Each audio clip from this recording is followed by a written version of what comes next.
Hello and welcome back to another video with me, Michelle Fortier, a licensed clinical social worker in the state of Florida. Today I am going to be doing the topic of helping inmates cope effectively with confinement. This video is meant for mental health workers that are working in the Florida Department of Corrections. Of course, many of these ideas can be used for other systems, other correctional systems. However, it's going to be referencing a lot of the rules and the way things work in the Florida Department of Corrections. If you are viewing this from a jail or a correctional system outside of Florida, like I said, you can use a lot of these skills in order to help your inmates that are going to confinement or in confinement. Now, before we get into any of the mental health stuff, and these are my ways of dealing with inmates that have gone to confinement. This has been the way that my inmates could get through the experience as skillfully as possible and with the least amount of getting additional DR time and confinement time while they're back there. And so the first thing that, from my perspective, that you want to do is you want to set yourself up for success with confinement. The first thing as a mental health provider that you want to know is who on my caseload or who in the institution that might be an S1 struggles with going to confinement. And you want to know the reasons for that struggle. So that way you can prepare. So when you know that this person is going to confinement or is in confinement, you already know you need to address this issue. The second way to prepare yourself for success, know your confinement staff. You, as a mental health professional, need to build your relationships with confinement staff using your give skill from DBT. And there's going to be other videos that go over the give skill. You're also going to need to practice using a very effective Dear Man when you need to access inmates and they have a lot going on. The third recommendation that I have is know your DR officer. Know the process for DRs, know how long before a DR gets dropped, know the likelihood of DRs not being written at your institution, know your institution's success rate of actually keeping DRs, know your institutions, how often they get returned or denied because of mistakes in the DRs. Know how often that inmates win their grievances against their DRs. All this information is going to help you when it's time for your inmate to cope effectively with receiving a DR. You can help them with the problem-solving process. You can help them doing a pros and cons with that information. The fourth thing that I want all mental health people to remember is that working in confinement is a miserable post. The staff working in confinement are dealing with the institution's most behavioral issues, inmates most likely to show out, the ones with the most housing issues, the ones with the most PM issues. These are also where the inmates that are waiting for CM beds are housed. It is a miserable position, and it is important for mental health staff to have empathy and be kind to the confinement staff. I'm also really want to stress this because I've seen mental health workers that don't remember this fact, and they have a lot of battles with security. It is important to remember that prisons are there to be prisons. Mental health staff that work in prisons do not work in a mental health facility that happens to have security. Mental health staff work in a security setting that happens to have mental health programs. If you remember this, that security needs trump mental health needs, you will have a much better relationship with institutional staff, with confinement staff, with all the other staffs and all the other departments. Now, this does not mean that you don't hold security accountable if it impacts your ability to meet the requirements of your job. There's also remembering the DBT skill of choosing effectiveness over being right. So you really have to weigh what is going to be the most effective in this situation. Would I rather be right, or would I rather have my access to the inmates that I need to see in order to complete the requirements that I need to complete and to be able to coach my inmates into being successful in the confinement unit? What I mean is by holding your confinement unit security staff accountable is that if it impacts your ability to do your job, attempt at first to solve the problem at the dorm level. If that does not work, escalate the problem either to your senior, your health service administrator if you don't have a senior, or the captain if your HSA is not there or your HSA gives you instructions to escalate to the captain. If the problem is not resolved at the level of captain, you're then going to want to escalate to your colonel over security. And if it doesn't resolve at the colonel level, then you want to escalate up to your assistant warden over security. Then, if that still doesn't work, you want to escalate to your warden. Now, I don't know how it is. I don't know if this is the correct way. However, if I was going to look like I wasn't doing something that was required by Chapter 33 because of, 229s not being available and documenting on the 229s, and I had asked security over and over again to make sure that the 229s were there and the 229s were not, I would go ahead and I would write an incident report. Incident reports, some people think that they're like these terrible, terrible things that people get in trouble. Incident reports, from my perspective, are things that can help you stay out of trouble yourself.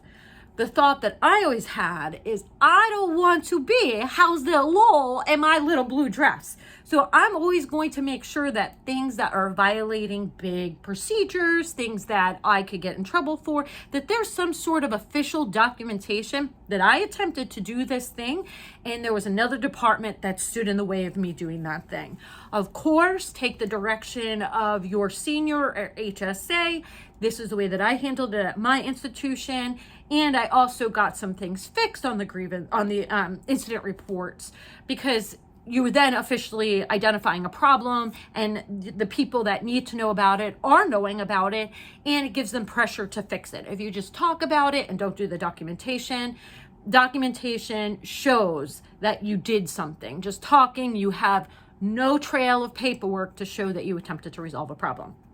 Now, the important part when you're doing this, when you you see a problem and you try to get it remedied, you must follow your chain of command. If you do not follow your chain of command, it will not go over well with your department. It will not go over well with security.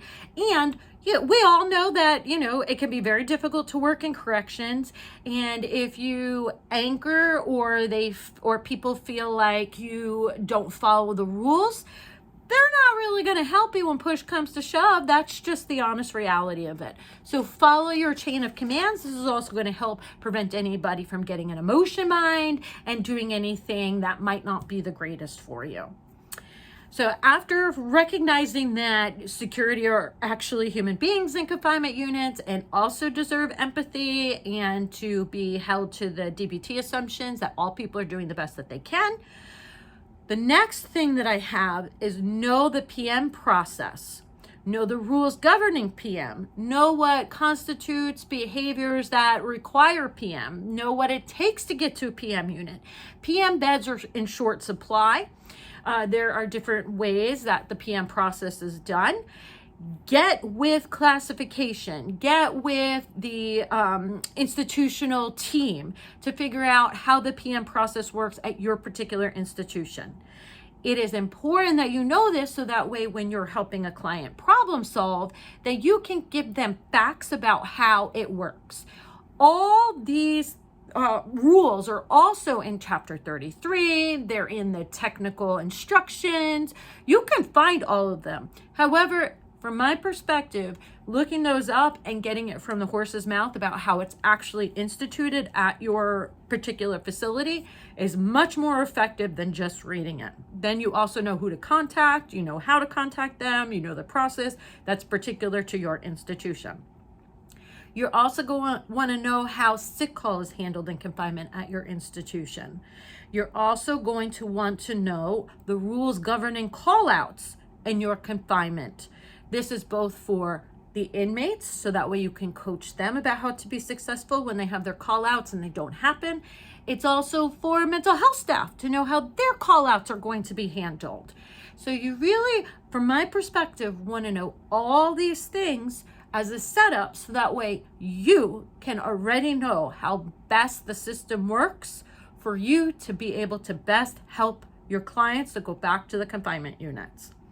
Now that you're prepared and you've got all your information, you have your contacts, you know how things work, you've built your relationships with your security staff back there, what you're going to want to do, from my perspective, this has been the most helpful for me, is I always, first thing in the morning, what I did is I ran a movement report from OBIS, so that way I could see which of my inmates went to confinement overnight. They're supposed to give you staff referrals from medical, at least during my time they were supposed to, for any S2 or S3 that went back to confinement. Sometimes that happened, sometimes it didn't. That got a lot of incident reports from me, and it still didn't rectify the problem. Go figure. So what I would do is every morning I would run a movement report to see who went to confinement. That's also going to help you keep up with any new gains that you might have gotten overnight too, that you might need to do new gains orientation on. Remember that addressing potential problems is going to be much less time than trying to fix those problems later on. And what I mean by that is, remember those inmates that generally have a hard time going to confinement? When you run that report, you're going to know who is back there, and you're going to be able to go ahead and fix that issue, help that client cope before it becomes a show out of that inmate. Okay, so now that we have that and we're prepared and we do this movement report, now I'm going to go over the different reasons that inmates have for having a difficult time going to confinement and skills that you can coach them with to help them with their confinement time. And now I know that there's some pushback about confinement time and all this other stuff, and that's for another video. I have lots of different complicated thoughts and feelings about confinement. That is not for this video. That's not the discussion. We are radically accepting that at this present time, confinement is something that is still done in the Department of Corrections. So the first reason that I have seen that inmates have a hard time going to confinement is the emotion of fear. Anytime an inmate cuffs up for security staff, they are trusting that officer. It is a very vulnerable position to have cuffs put on you and not be able to defend yourself.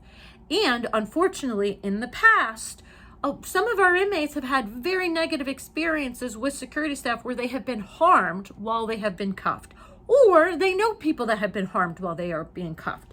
So there's a lot of fear even starting at that process where a security officer is asking, they're saying, inmate, come over here and I'm going to cuff you up. Some inmates will refuse to cuff up for certain officers and will only cuff up for other officers that they trust.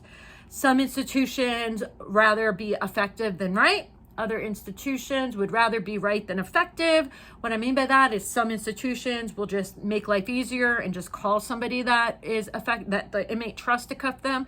Other ones are going to try to make that inmate submit to cuffs with somebody that they don't trust. It's going to escalate into a use of force, all this other stuff.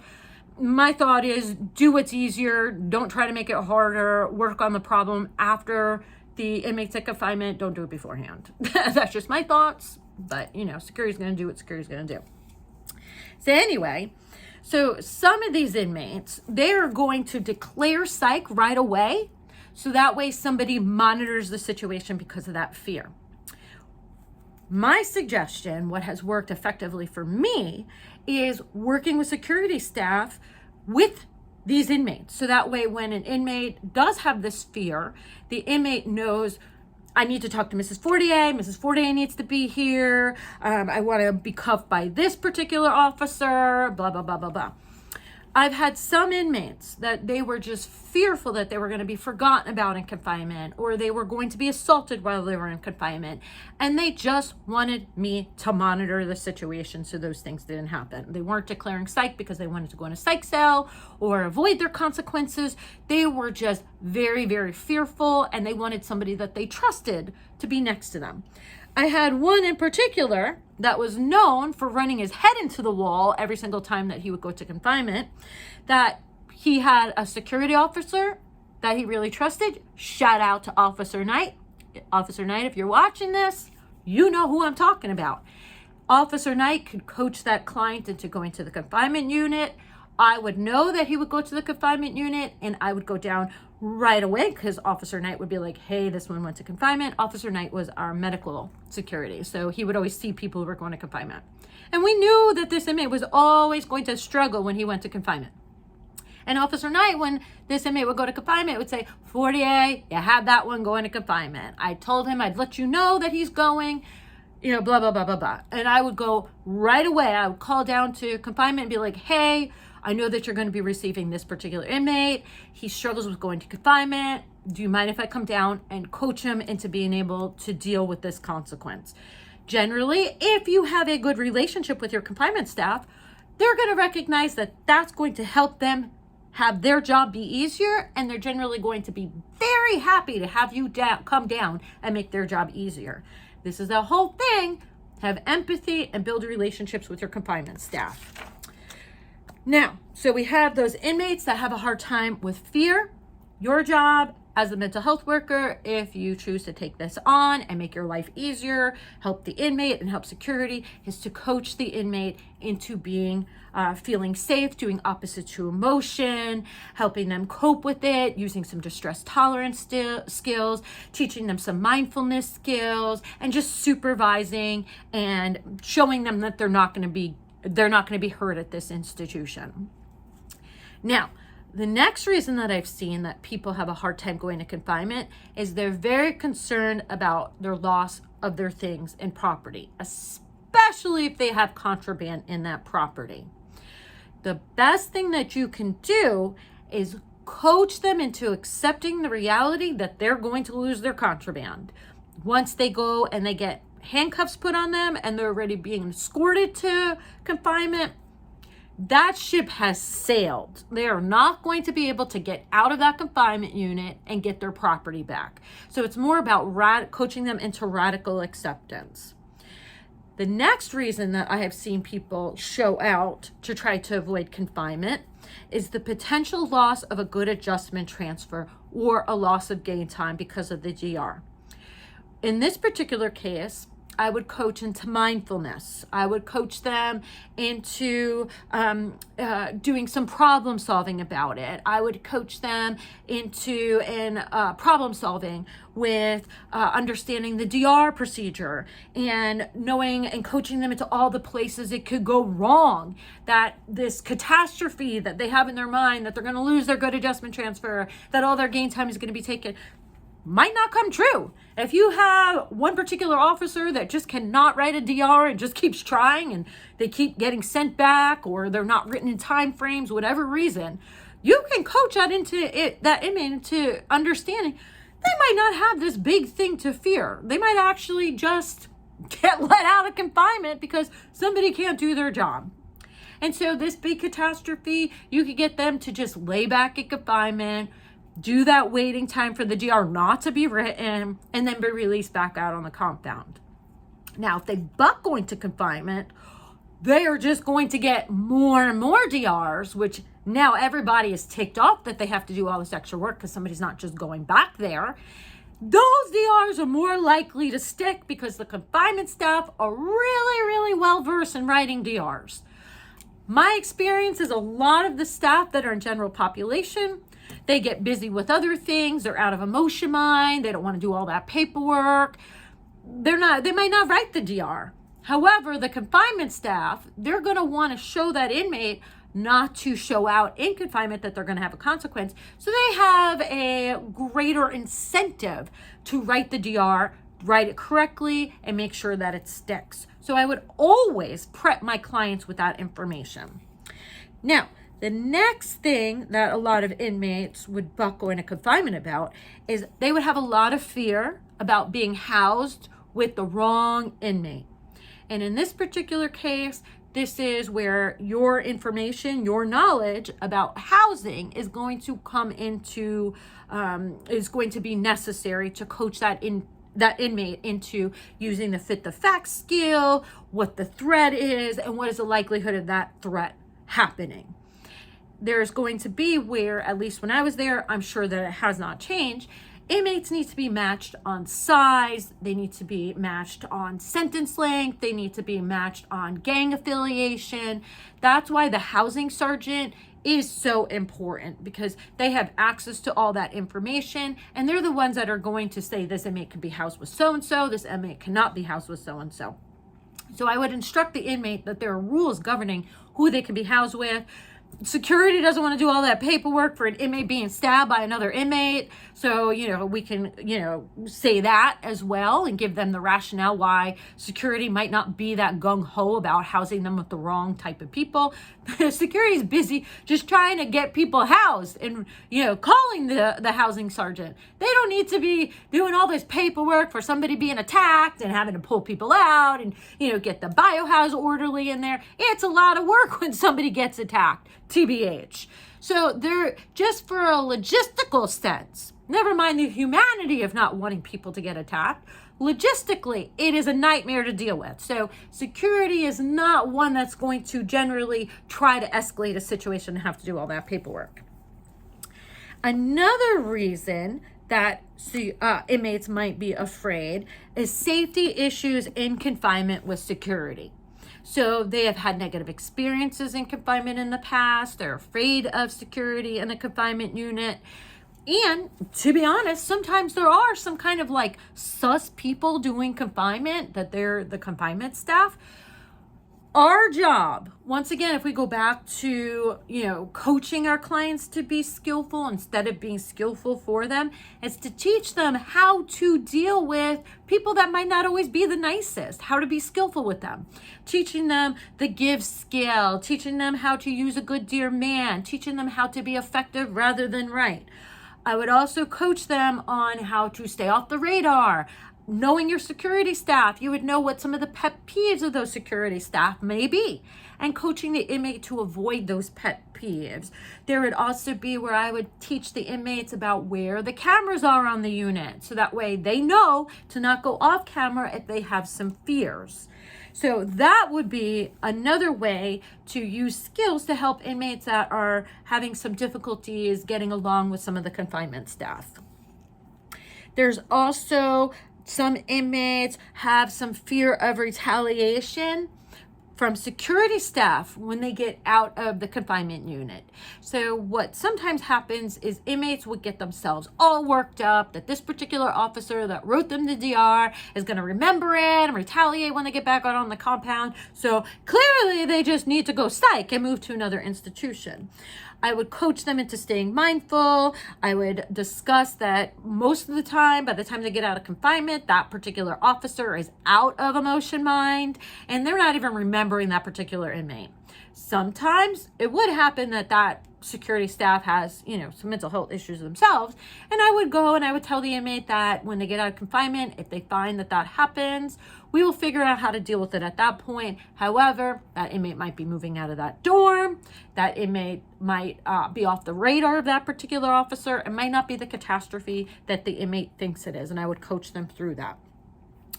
Another reason for inmates to be fearful about going to confinement is fear of retaliation from other inmates, because they owe them money, or property that they were holding on to that might have been contraband was confiscated, and that inmate now owes that particular gang or that other inmate money. I would coach the client into accepting responsibility for the choices that they have made and figuring out how to fix that situation, as opposed to trying to run from the situation. I would coach them and I would give them some of the reality that cell phones are ubiquitous in the Florida Department of Corrections. I'll see TikToks done by people that are currently incarcerated. So it is nothing if one inmate is owed money at, say, Hamilton CI, and an inmate goes psych to try to outrun that money owed that inmate, that inmate at Hamilton just calls the next institution and is like, hey, inmate so-and-so is going to be getting off the Bluebird. Look for him. He owes us money. If you get that money or you beat his ass, I will give you X, Y, and Z when we catch up. You cannot outrun your debt. figure out how to deal with this situation skillfully. Coach them into going PM if they want to go PM. Coach them into problem solving. Coach them into figuring out how to handle this skillfully. There's also, too, where if an inmate is at an S2 or S3 facility, they're coming right back to the same institution. So where are you running to? The problem's going to follow you. The next thing is sometimes some inmates get overwhelmed by the amount of time that they need to do in the box or confinement. Slang is the box. The box sucks. There's no getting around that. It is a miserable experience. It's meant to be a miserable experience. It's meant to be aversive, so that way people stop doing the behaviors that lead them to go to confinement. What I would coach them is I would coach them into being mindful and doing one day at a time. I would often say, how do you eat an elephant? One bite at a time.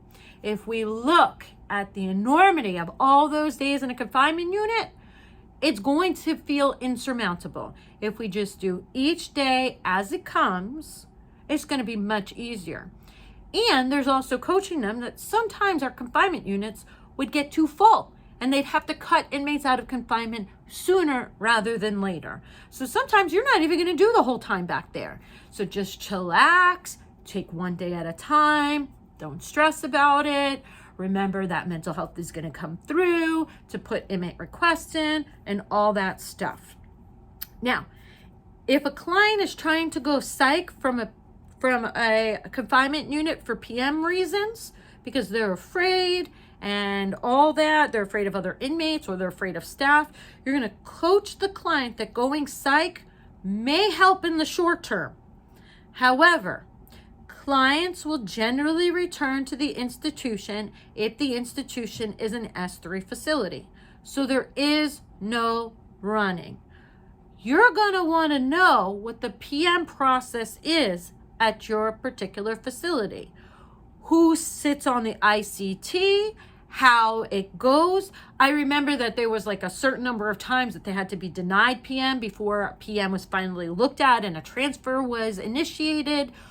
Know what your process is so that way you can coach the client through that process.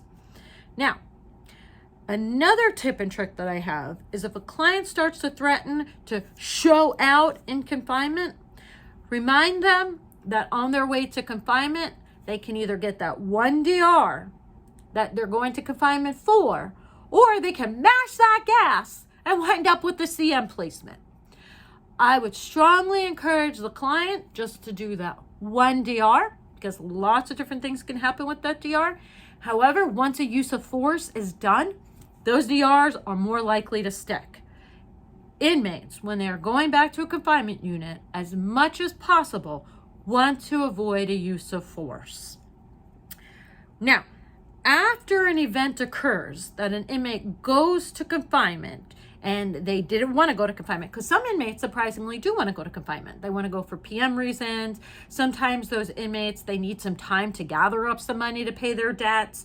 I've had it before where some inmates, in particular, they didn't want to go to the work camp. They wanted their custody to go up. So they would catch a bunch of DRs so that way they couldn't go to the work camp.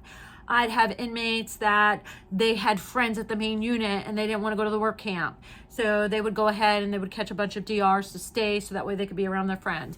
I had inmates that they wanted to go to confinement so that way they could dry out from drugs. And so they would, catch a low DR, especially if they had mandatory sentences where gain time wasn't an issue and they weren't looking for a good adjustment transfer.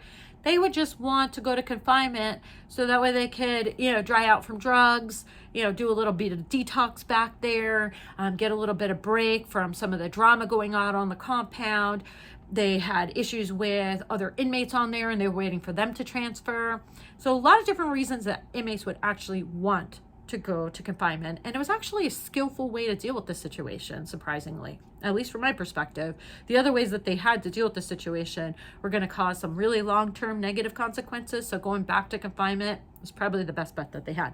Anyway, now if your inmate did not want to go to confinement, when they get out or immediately after the event, depends on your knowledge of that inmate, you want to do a behavior chain analysis on any of the problematic behaviors that showed up. You want to help link the behavior that led to the outcome. So that way the inmate can then figure out how to avoid that consequence again in the future. What we know is that for some of our inmates, there is issues with the prefrontal cortex and the way that it is underdeveloped.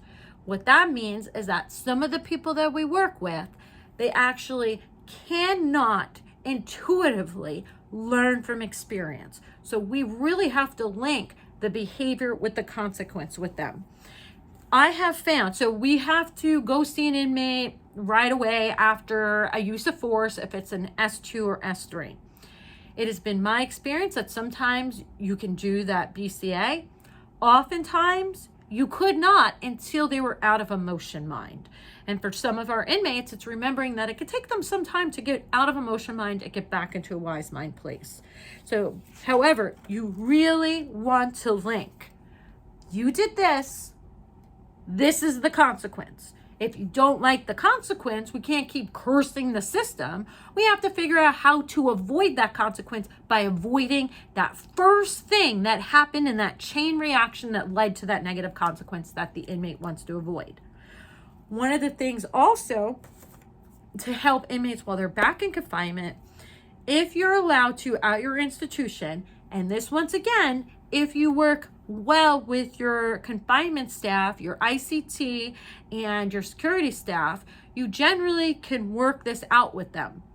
If you don't have a good relationship, good luck. Really, build that relationship. At my institution, I was able to give them workbooks, mental health workbooks, while they were in confinement. There's one that was on the Centurion website that I would give out. I would also use workbooks from the Center for Clinical Interventions, going over anxiety, going over depression, going over distress tolerance. I would have them keep logs back there. I would have them keep thought journals. I would also be able to give them mental health related books while they were back there. And what they would do is I would give them the workbooks. They would complete the workbooks. I would drop them off during my weekly rounds. And then during weekly rounds, I would pick up that workbook, give them the next one. Then when I would pull them out for their appointments, I'd review what they did in their workbooks. This kept them doing something positive while they were back there and learning some skills. I would also give them man search for meaning back there. I would give them, if they were getting close to their EOS, I would give them books on EOS, how to do that successfully. So as much as possible, I would keep them focused on doing positive things to help them deal effectively with their mental health symptoms. And now, with all these tips and tricks being said, you cannot be an effective mental health person in the Florida Department of Corrections without building trust with your clients. It's just not possible. And so the biggest recommendation that I have, be honest with inmates. If you say that you're going to do something, do it. Don't promise things that you cannot do.